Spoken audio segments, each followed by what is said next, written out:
இயேசுவை பின்பற்றி வந்த சீடர்கள் பலர். அதிலே 12 பேரை தேர்ந்தெடுத்துக் கொள்கிறார். இஸ்ராயேல் 12 குலங்கள்.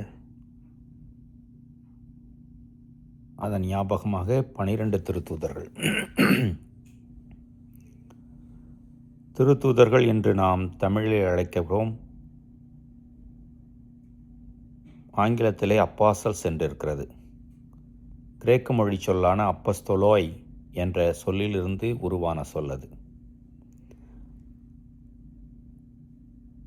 அதனுடைய பொருள் என்னவென்றால் அனுப்பப்பட்டவர்கள்.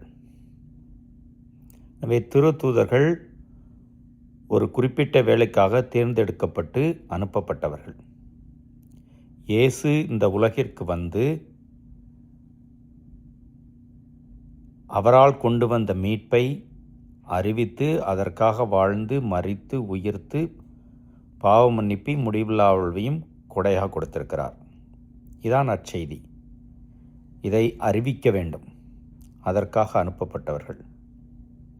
அதோடு கூட இயேசுவினுடைய செயல்கள், இயேசுவினுடைய போதனைகள் எல்லாம் தெரிவிக்கப்பட வேண்டும். இயேசுவை போல் வாழ வேண்டும். இந்த திருத்தூதர்கள் அவர்களோடு நின்று விடவில்லை. அவர்கள் மூலம் அந்த நற்செய்தி உலகெங்கும் சென்று கொண்டே இருக்கிறது, பயணித்து கொண்டே இருக்கிறது. நீங்களும் நானும் கூட அதிலே ஒரு அங்கம் வகிக்கின்றோம். எனவே நம்முடைய முழு விருப்பத்தோடு கடவுள் பணிக்கு அர்ப்பணிக்கின்ற பொழுது இந்த பணியிலே நாமும் நம்மை ஈடுபடுத்திக் கொள்கிறோம். இது கடவுள் பணி.